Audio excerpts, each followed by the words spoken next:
আলহামদুলিল্লাহ ফাইনালি স্বপ্নের ভার্সিটিতে চান্স পেয়ে গেলাম। চট্টগ্রাম ইউনিভার্সিটি 3 মে আজ ছিল আমাদের ওরিয়েন্টেশন ক্লাস। আজকে আমি শেয়ার করব ওরিয়েন্টেশন ক্লাসে আমার এক্সপেরিয়েন্স। ওরিয়েন্টেশন ক্লাস আসলে কী হয় সেসব বিষয় নিয়ে আজকে কথা বলবো। কেননা আমার অনেক বেশি নিজের মধ্যে প্রশ্ন ছিল যে আসলে কী হয় ওরিয়েন্টেশন ক্লাসে, কিন্তু নিজে যখন এর সম্মুখীন হলাম ভাবলাম যে এই বিষয়গুলো তোমাদের সাথে শেয়ার করি।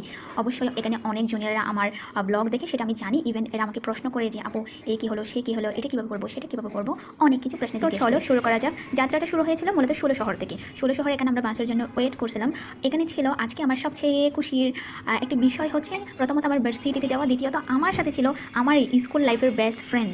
এর চেয়ে শান্তি আমার মানে অন্য কিছুই হতে পারে না, আসলে এর চেয়ে সুন্দর একটা মোমেন্ট অন্য কিছুই হতে পারে বলে আমার মনে হয় না। কেননা আমি স্কুল না কলেজ জীবনে যতবার এক্সামে অ্যাটেন্ড করেছি, কলেজে ফার্স্ট ডে ছিল, সব কিছু তো আমি একা একা গিয়েছি। কখনো আমার কাছের কেউ আমার সাথে থাকেনি, এটার জন্য আমি খুবই দুঃখ ফিল করতাম। কিন্তু আজকে আমি অনেক বেশি খুশি, কেননা আজকে আমার সাথে আছে আমার বেস্টি, ইভেন আছে আমার একজন আঙ্কেল যিনি আমাকে অনেক বেশি ভালোবাসে, আমাকে অনেক বেশি টেক কেয়ার করে। সেই আঙ্কেল আস্তে আস্তে ওনার সম্পর্কে অনেক কিছু জানতে পারবেন। এখানে আমি আমার সুন্দর মুহূর্তগুলো ক্যাপচার করছিলাম, ক্যামেরায় বন্দি করছিলাম যাতে স্মৃতি হিসেবে থাকে। ঢাকায় আমি পার করেছি 3টা বছর, কিন্তু সেখানের কোনো স্মৃতি আমার নেই। তাই ভাবলাম যে ছোটো ছোটো করে ব্লগ করা যাক, সেগুলো আমার পেজে থেকে যাবে। কোনো এক সময় যখন বুড়ো হয়ে যাবো তখন একটু একটু দেখবো। আর এখানে শুধু আমার নিজেরই কিউট মোমেন্ট না, সবারই কিউট কিউট কতগুলো সুইট মোমেন্ট আমি ক্যাপচার করেছি। হাজব্যান্ডের সাথে আসা, দেন হচ্ছে বাবার সাথে আসা, বাবা মেয়েকে পিক তুলে দেওয়া, সব কিছু মিলেই অসাধারণ ছিল। যেহেতু আমরা সকালবেলায় এসেছি সেহেতু আমাদের তো নাস্তা করতে হবে।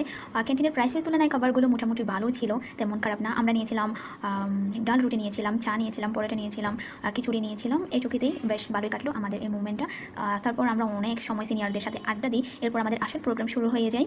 ম্যামরা অনেক কিছুই বলেছিলেন, ম্যামরা আমাদের বিভিন্ন দিক নির্দেশনা দিয়েছিলেন এবং আমাদের সিলেবাস সম্পর্কে জানিয়ে দিয়েছিলেন। মূলত ওরিয়েন্টেশন ক্লাস বলতে আসলে এটাই যে তোমার পুরো জার্নিটা কীরকম হবে, তোমার সেমিস্টার হবে নাকি ইয়ারলি এক্সাম হবে, এগুলি মূলত বলে দেয়। আর এখানের এত কিউট সুইট মিষ্টি ম্যামরা ছিল, মানে তাদের কথাগুলো খুবই অসাধারণ ছিল, আমার খুবই ভালো লেগেছে। টিচাররাও ছিলেন, তারা খুবই ফ্রেন্ডলি ছিল। তারপর আসে আমাদের পালা।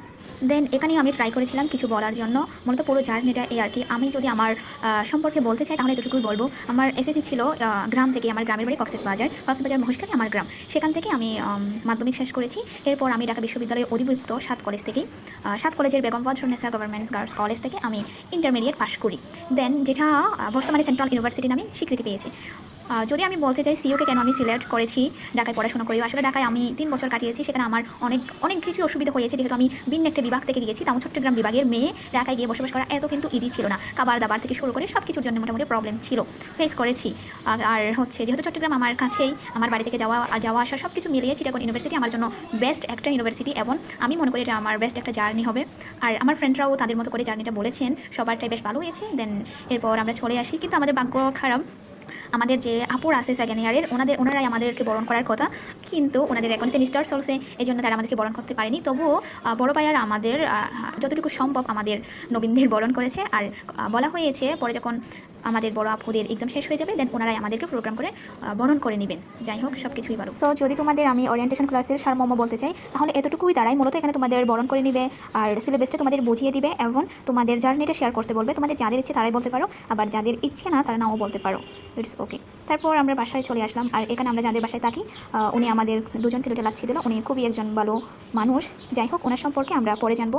আপাতত এইটুকুই। সবাই ভালো থেকো, সুস্থ থেকো, আর আমাদের জন্য দোয়া করো। আর তোমরাও ভালো থাকো এই প্রার্থনা করি। আল্লাহ হাফেজ।